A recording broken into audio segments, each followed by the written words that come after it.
All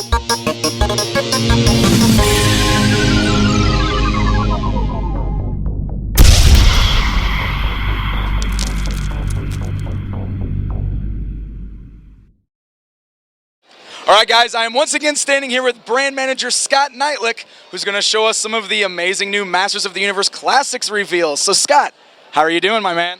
Oh, just awesome. I'm sorry there was no Skeletor. I know you must be... yeah, what is going on with that? You know, well, he sucks. Every time, man. I'm going to keep using that one. That was a new one. I made that one up on the spot yesterday. All this guy. No, he's cool. We just haven't done him yet.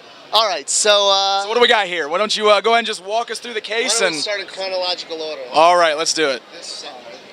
All right, so first off, we've got Carius, otherwise known as Flip Shot in the vintage line. So we went with Carius, one, because it actually was the original name, but two, Nerf owns Flip Shot right now. So, so let's see, he's got two heads. He's got the Jean-Claude Van Damme Schwarzenegger head here, and then that pulls off.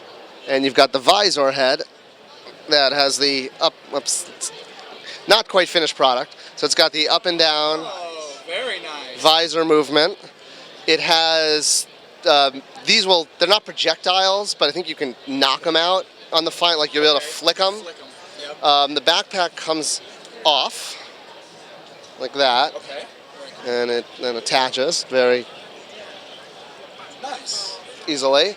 And then the arm guard comes off, and also I think, yeah, the missile pops off. Oh wow! So you could just detaches. Yeah, it doesn't fire, but you know it can detach.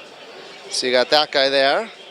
So yeah, you could have fully armored up Flip Shot, or you could have fully unarmed, and then that just clips back onto his arm. Oops. Somehow, I think it clips onto his top. There we go. And yeah, there you go. There's Carius, our first galactic protector. Excellent. Ready to protect the galaxy from the Horde and the space mutants and anyone else in outer space that might be doing bad things.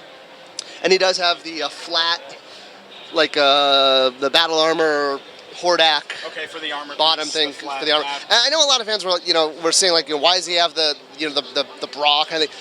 The Horseman designed it as if that was part of the armor. It's not supposed to be his chest. It's supposed to be the armor so that it could have the ab crunch. So, I mean, that was deliberate on their part. All right, so we'll put the maskless head there. All right, so that's a Carius. Next up, I guess, would be Battleground Evelyn, which we'll find out more about her in the upcoming mini-comics, why she's called Battleground Evelyn. So she comes with, she'll have two different staff headpieces. It pulls off, just like the original, and it'll have a energized one and an unenergized one. I think this is the unenergized one. It's pretty much the same Evelyn. We went with the Catra hand, the spellcasting hand, which was originally used on Catra. The head obviously pulls off. Cape is totally removable. There's her back. And you can pop on the maskless head, just like, oops. And then slip that back over. There you go. And now she's ready to cause danger. And she comes with the same knife as the original release, but obviously new colors. And that's pretty much it with her. I mean, it's pretty cool. Very refresh of her. So ready to release some things from Despondos or the Snake Pit, or releasing things from things. She only released 3 things. That's it. Gygor, I don't know. Gygor, the Horde, but you know what? She did that in the 2000X series, so it's not, she released the Snake Men, and she was gonna release Hordak. People are like, it's not like we made this up. There's precedent for her doing this. So, but it is kind of funny that she's always like releasing things. Okay, so that's Evelyn. So here we got Shira 2.0. So the way this lady works, so there's the maskless head without a hole, and then the mask just simply clips onto her head there. Now it doesn't, I mean, you can kind of put it like this, but it sort of pop. Yeah, but it's gonna pop right. It's not meant to. If you want the upside down or this one, that's why the original release. And obviously you can pull her head off. And whoops. There's the new, it's the cape in gold, just like the Bubble Power Shira. So you can slip off the head and you can slip off the cape, put on the red cape and the original head, And then this armor detaches. This one actually doesn't, but it'll detach here. It'll unbuckle. This is the prototype. So you can see, you know, this is just armor that comes right off. Actually, here, maybe I can kind of see. So it'll unbuckle here. Just this is the prototype. And then she's got her original toy sword and the Comax that everyone loves. What's new about her is obviously specific to Shira are the gauntlets and the boots, but what she features is the new twist waist. Oh, excellent. Okay. So she's got a full 360 twist waist, which so will Sorceress, and then the females going forward. And she's got new leg articulation there. So Swiftwind. Yep. So she can fully sit on Swiftwind. And then, you know, obviously, you know, you could just swap the boots for any other character, but it really was about the buck being new. So it's a new torso and a new lower torso that the Horseman created. All right, let's put her head back on so she's not scaring any small children at the Comic-Con here. Why, Mommy? Why is Shira not? All right, and there we go. Now she's back to being Bubble Power Shira. Whoops. Of course, now the... Until you decapitated her again. Decapitate her again. There we go. All right. Oh, and then she also comes with her bubble wand, which she can hold in her hand, you know, just like that. There's the grip, so she'll hold it, you know, out like that. That's funny. This turns. What kind of a weapon could she possibly be using? Bubbles. Oh, You can shoot magical bubbles, right? well, that makes sense. You know? All right, so there's her bubble wand. All right, so moving over from her, good old Snout Spout. Now, I know a lot of fans were like, when you do Snout Spout, could you do a second head? But much like Faceless One, when Snout Spout was in his human form, he had a different outfit. So we didn't, you know, same with Faceless One. So we didn't want to put the old head on what would be a different body type. So we could do a lot of Secret Identity figures. I mean, you know, Karok Null and Nicholas Powers and Jackson, you know, that's a whole other thing. So, but let's see, he does have, so he's got his firefighter axe.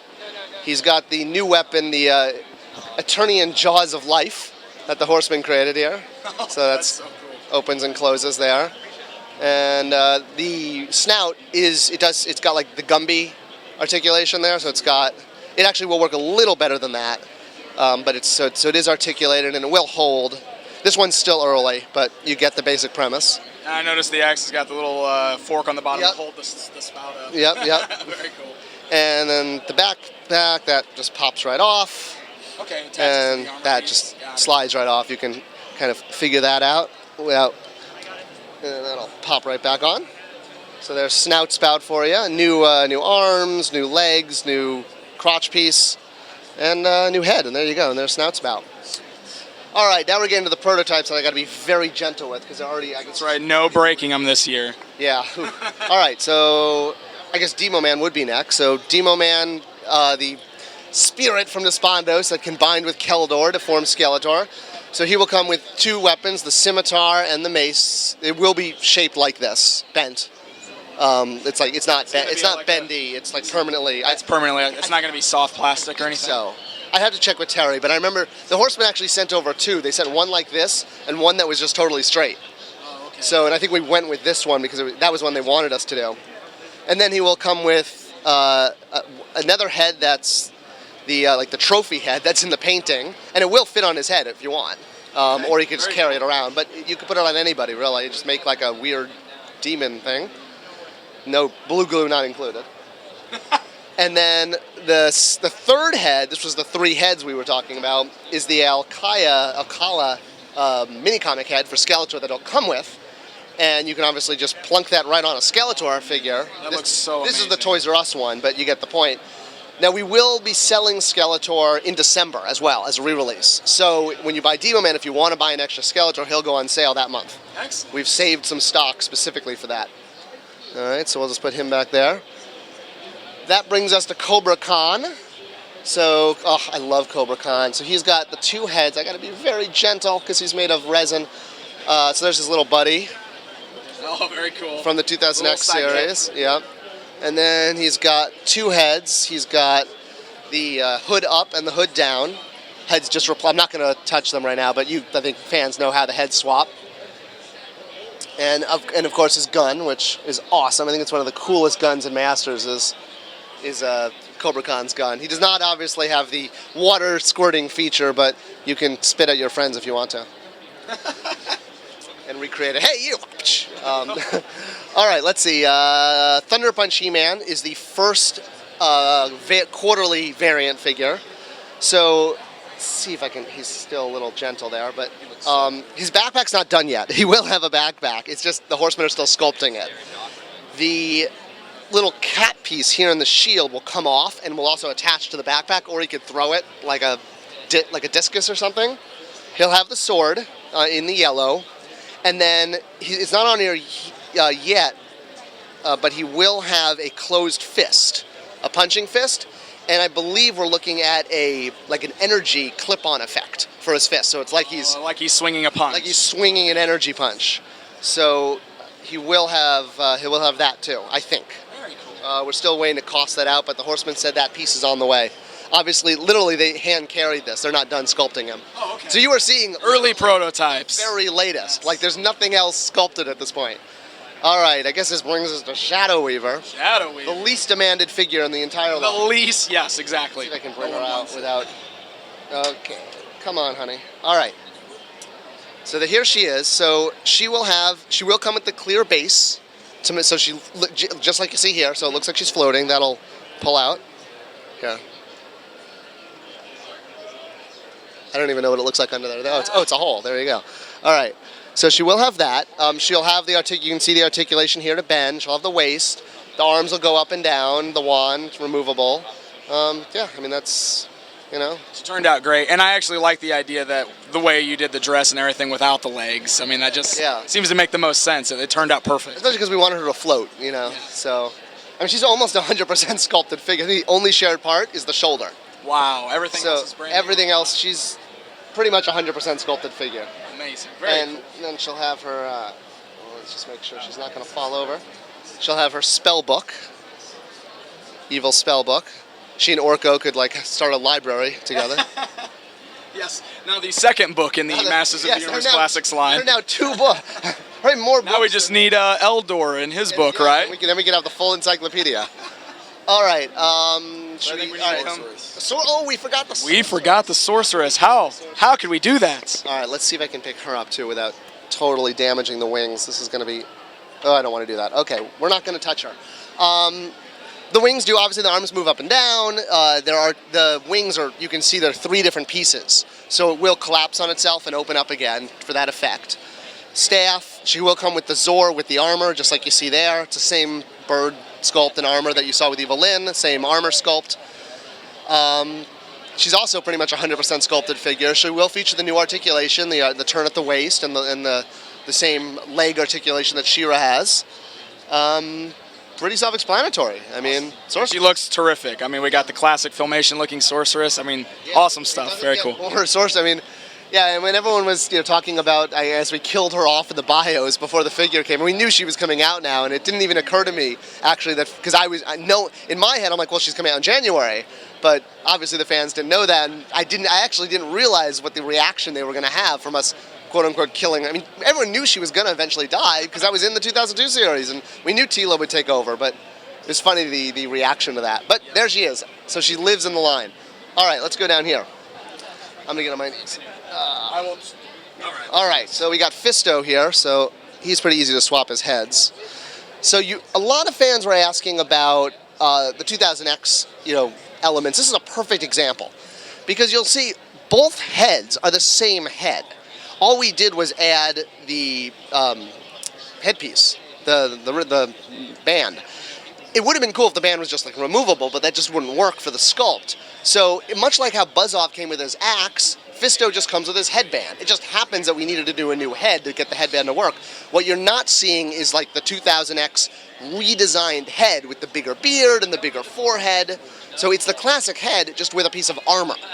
So hopefully that answers the questions. As opposed to Whiplash, who was a completely different sculpted head, right? Which, as I mentioned on a roast Google, as cool as it is, and I love the head, I wish we didn't do it only in the sense that it set a bad precedent, because we won't be doing that thing. So, but you will see armor, like the sword.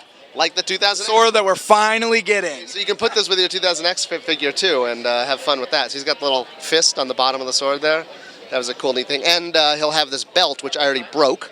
It broke off there. Well done. Yeah, thank you. That's why only Mattel employees handle these. So you can put the belt, it'll come packed off like Grizzlor. But you can put the belt, it'll come apart just like any other belt. This is one. The little details. Yeah. With like the bottle of water. Bottle, you got yeah, there's a lot of, I mean, he's got a book. Oh, look, a third book. Another book. All right. I didn't even realize Fisto had a book. He's a reading man. Awesome. And this little piece will, if it hadn't broken, would hang like that. So that's what it should look like, but I broke it. Fantastic. So that's what happens when you hire the best. All right, so he's got the belt, he's got the heads, he's got 2 swords, he's got the Triclops sword. Oh, and I'll just rotate him. So he's got on the back. Oh, he's got the holster on the armor. Okay. So that'll hold. It won't go in right now, but it will. I'm not going to force it because I've already broken Fisto once, and I'm not going to do it. We talked about doing a die-cast fist, but it was too expensive. That would have been like doing that out of metal. Awesome. That would have been. We looked into it. Didn't happen. All right, Star Sisters. All right, so you've got Starla, Jewel Star, and Tall Star here. All just like the vintage, they have the same staff. They're almost all 100% sculpt in a way. I mean, they use the new female body, well, Jewel Star especially. Glory Bird included, and Glory Bird has the new stand, which that kind of broke a little bit, but that comes off like there. And obviously the foot's not going to come out, but oops. That's real. Oh no, that actually pulls out. There you go. All right. I know, it's like always on camera when you mess this stuff up, right? Of course, that's the way it works. All right, so then you got Jewel Star. And here, why don't we slide this over? And then Tall Star will come with a few extra leg parts and arm parts so you could extend her arms and legs and make her a little bit taller.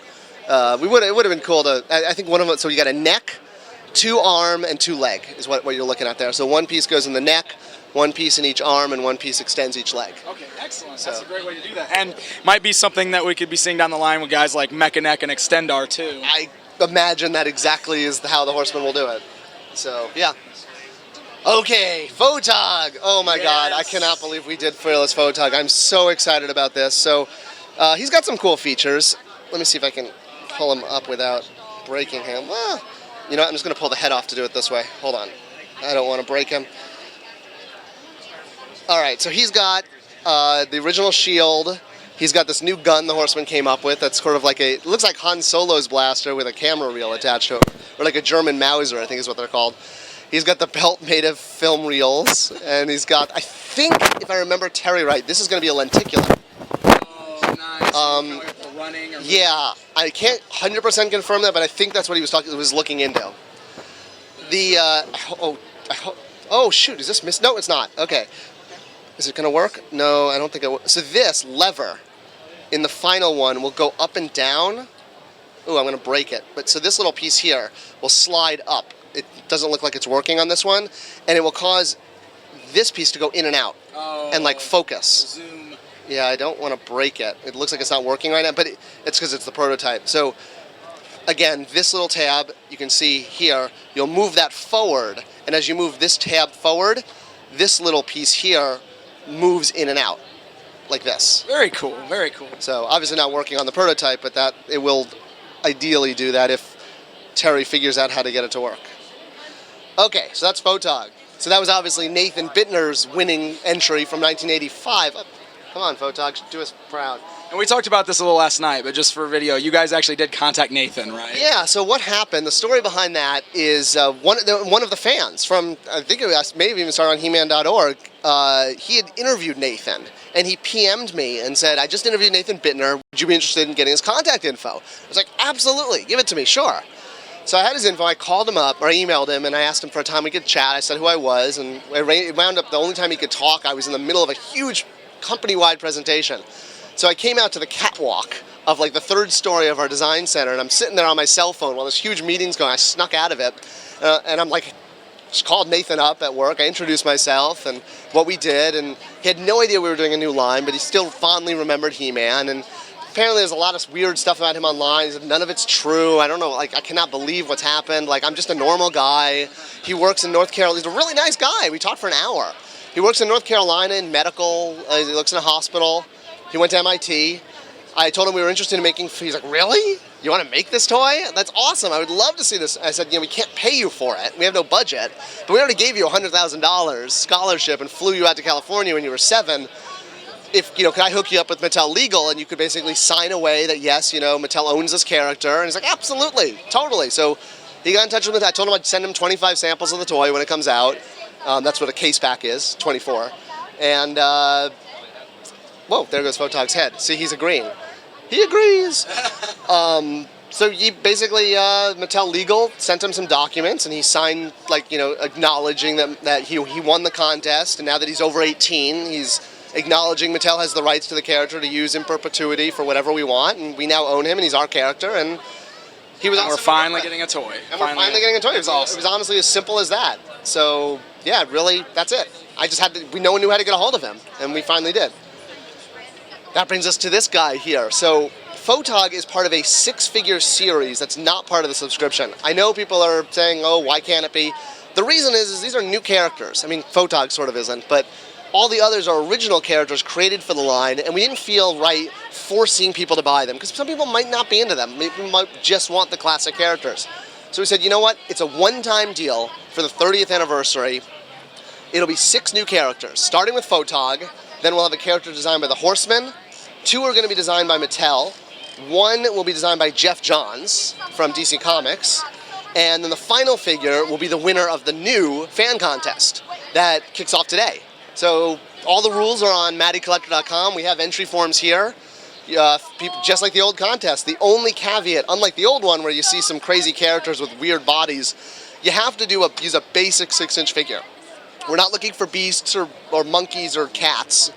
It could be human, reptile, beast, snake man, horde, princess of power, male, female, good guy, bad guy, neutral, cosmic enforcer, whatever.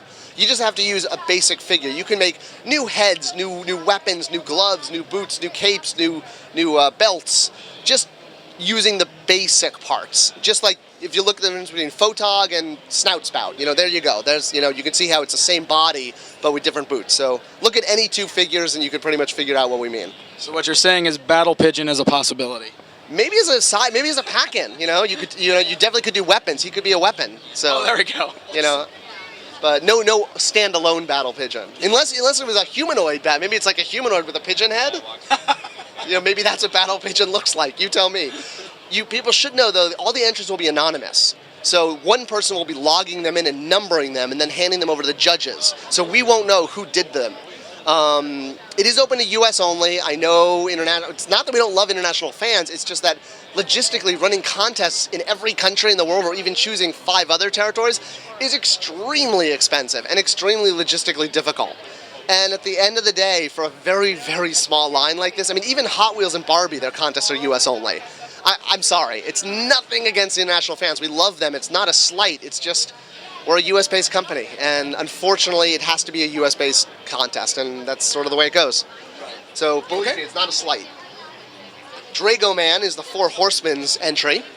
He will be an evil warrior of Skeletors. They kind of had some notes for the bio, and then we fleshed it out, emailed it to them, and they had some notes, and they kind of helped craft it, but the bio is done. He'll have a new bio. So he's got Hordak's feet, Zodak's hero's shins, Hiss's legs and arms with the shoulders fixed, new gauntlets. So actually, this is a perfect example. The only new parts on him are the weapons, the chest armor, and the wings and the head. He uses Whiplash's tail. I'm sure we could use those wings again for a certain 2000X bat-type creature. He will come with, so his scimitar here has interchangeable pieces. So you could put in the sword, which of course now I can't get in. Nope, not going to happen. So we'll just go with the flame for now. But you can see it's interchangeable.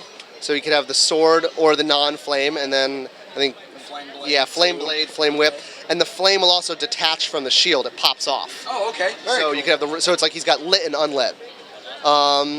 That's basically it for Drago Man. So he's the 4 Eric created him. it'll say created by Nathan Bittner, created by the Four Horsemen on a burst on package.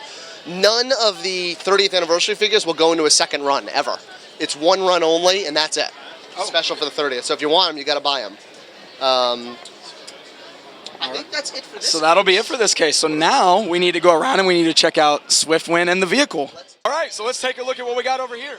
All right, so we got some big ones over here. Let's start with the Wind Raider. Let's start with the package, because most people haven't seen this. So here's the beautiful package with the all-new painting that Rudy did. I don't know what else to say about it. It looks awesome. Yes, I mean, you know, it's got Tila down there and Evil Lynn. What was the artist on this? Same artist as the original one. That's awesome. Yep. Yeah, I know, full circle. And then on the back, he also did a like a blueprint from the desk of Duncan. Oh, that is so cool. So calling out all the different features like the grappling launcher and the Corridite plated fuel tanks and the twin photon rocket boosters and et cetera, et cetera. And it's definitely even the sculpt, you know, it's sculpted after the original packaging art, not the toy. So that's why you get the nice bird beak there.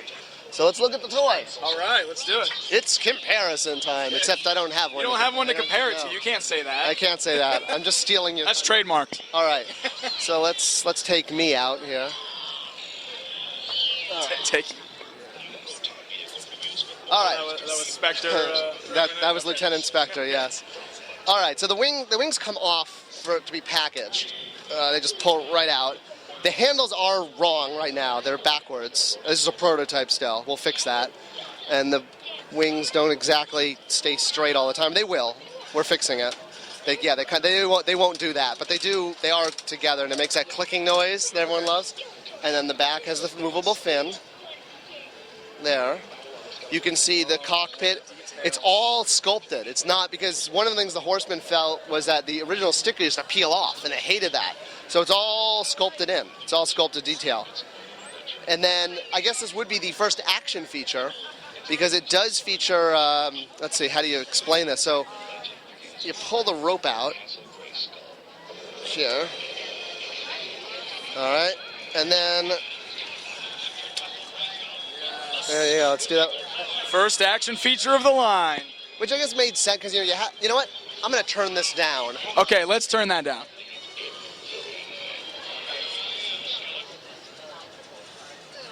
Just trying to make sure there's not ambient noise here. Oh, and we lost a wing again. Let's pop that on. All right, so yeah, well, let's see that again. Oops. How about now? There you go, bam. As I knock it in pieces. So the way there's another feature here. When you want to wheel the rope in, so we actually found the way this turned, it was hitting the console. So what Terry Iguchi did is he created, it pulls up. See?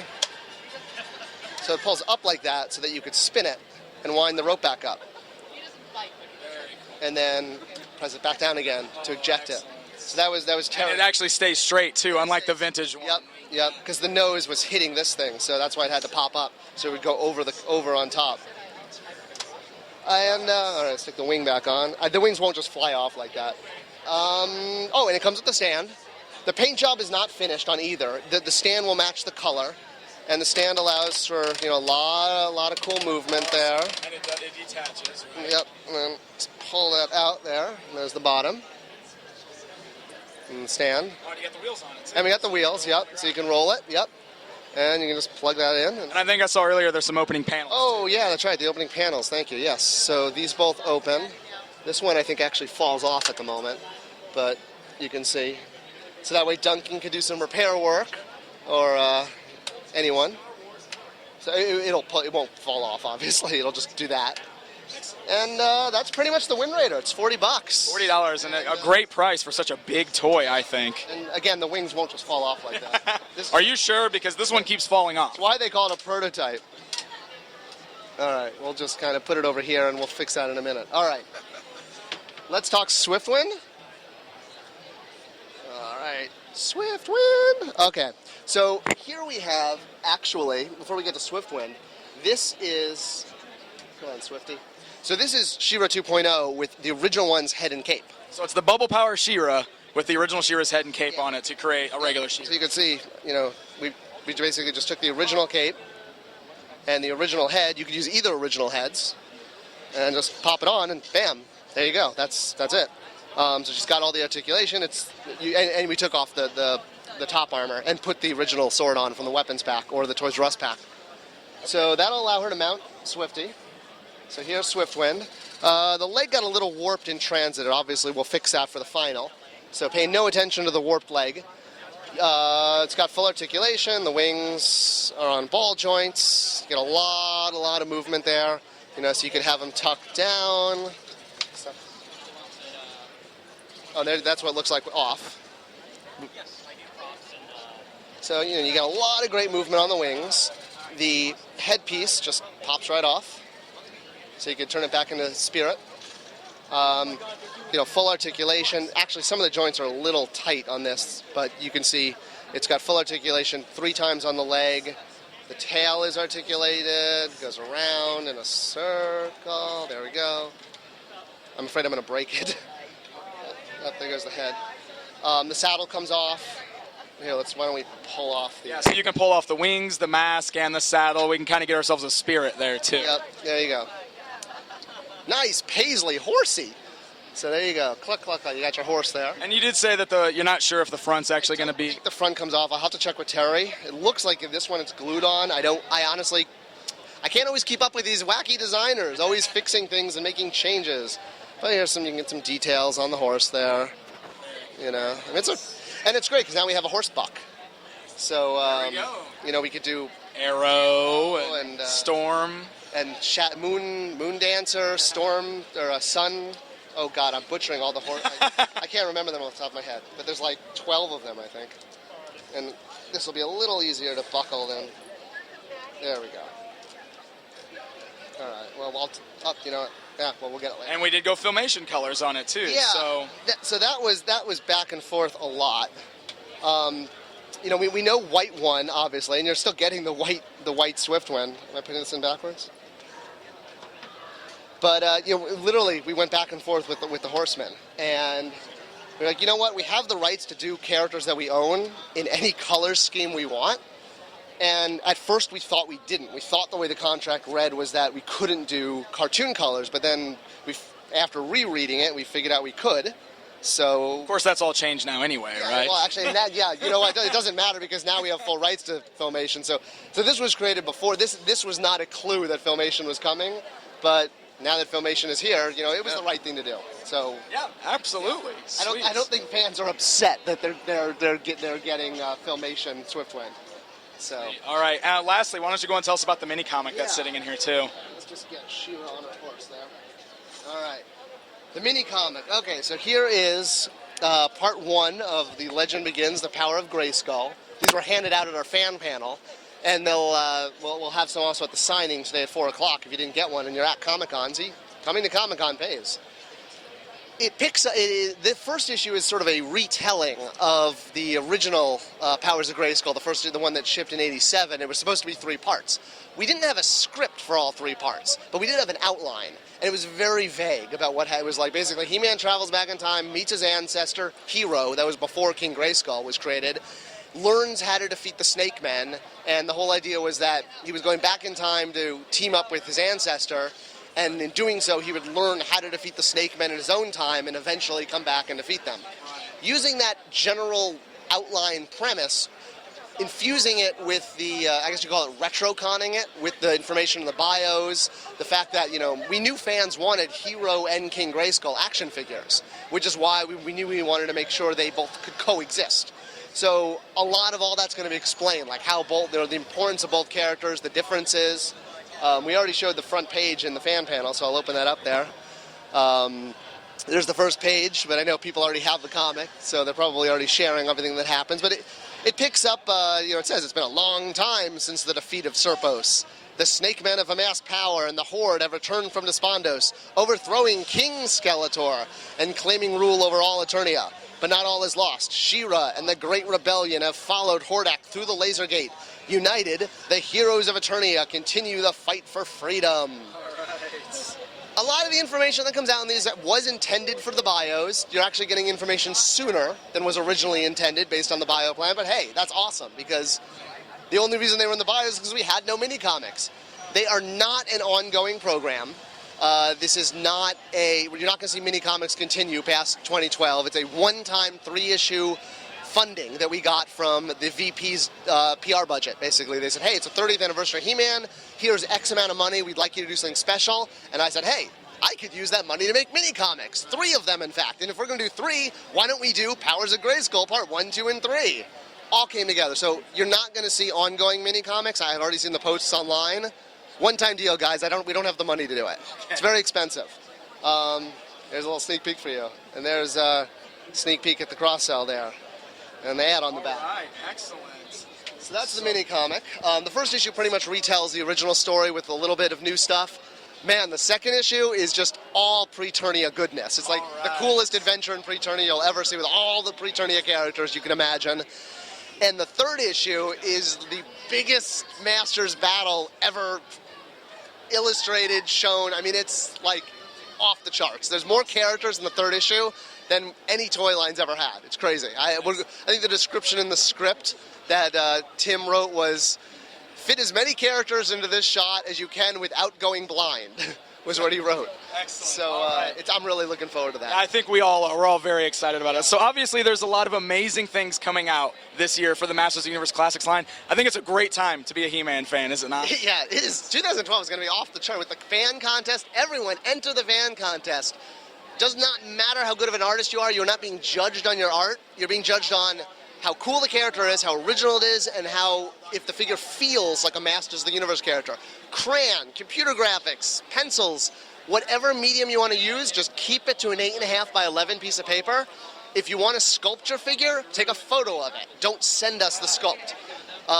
They'll all be anonymous and numbered. It'll be judged by a cross-division of packaging, design, marketing, and the franchise team, and the legal team. So enter as many times as you want. All entries will remain the property of Mattel. So if you have a character that you're waiting to launch in that comic book or movie one day, I would suggest not entering it because you don't want Mattel to own your character. Enter characters you feel comfortable, if you will, donating for the chance that it could become a toy. So I think that's pretty. Okay. All right. Well, Scott, thank you for your time. Thank you once again for taking us through and showing us all the amazing new stuff coming out. Absolutely. I know we are all looking forward to it. Yeah. So thank you once again. Oh, you're welcome. I can't wait to see all the entries and wait till you see the rest of the figures for 2012. It's awesome. We're excited. Awesome. Well, there you go, guys. In-depth look at the upcoming Masters of the Universe Classics line. Until next time, I'm Pixel Dan. And I'm ToyGuru. We'll see you then.